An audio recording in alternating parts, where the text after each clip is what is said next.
Asking someone if they're thinking about suicide can save a life. It won't put the idea in their head, make things worse, or cause more distress. But how do you ask someone if they're thinking about suicide?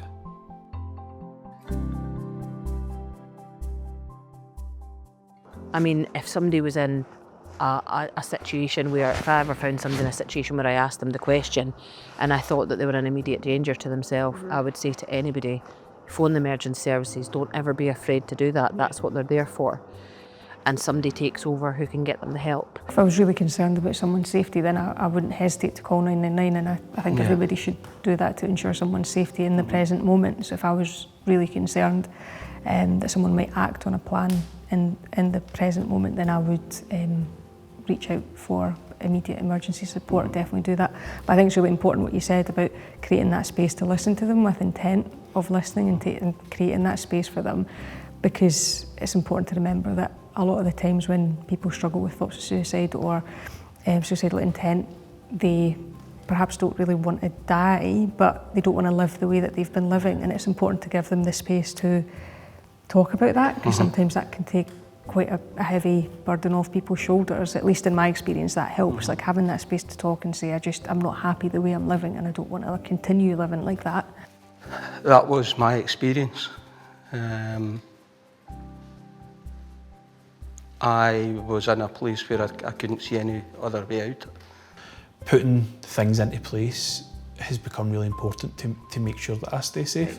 Safety for me, it kind of comes in stages, so like it would be like the immediate safety of like making your immediate environment safe, of do we need to kind of remove anything that you might be thinking about doing any harm to yourself with, or things like that. But there is obviously the next day, the next week, are we looking at, do you need somebody to talk to? Do we need to kind of get you in touch with kind of like a mental health team or a service, or is it just family or friends?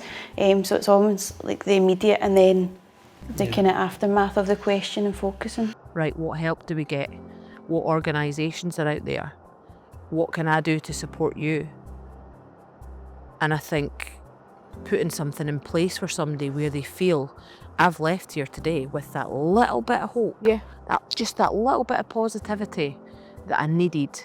I think as well, reaching out to people like their GP, putting a safety plan in place, reaching out to their community psychiatric nurse, if they've been, asking if they've been in touch with mental health services before.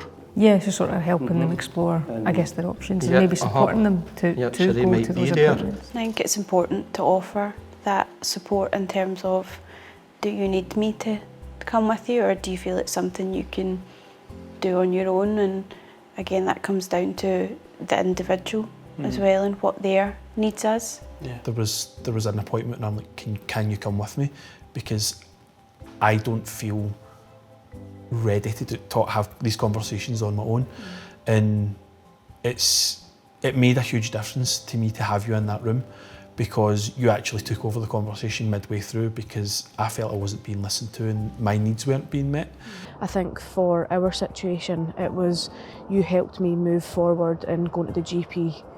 That was the first one. Yeah. And then telling family who you thought needed to know at the time. Yeah.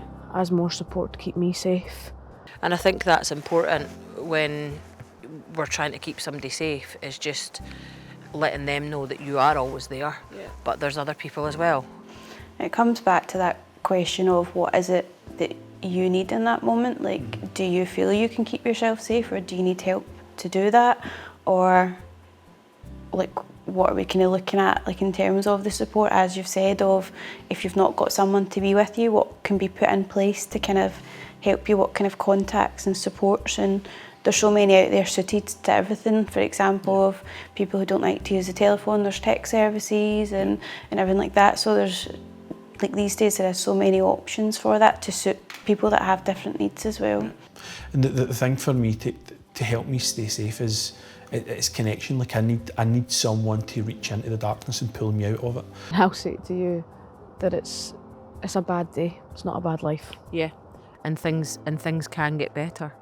And I think, you know, saying that to somebody is important, and also reiterating that, you know, that doesn't mean we're minimalising what you're going through, but it's reinforcing that there is hope.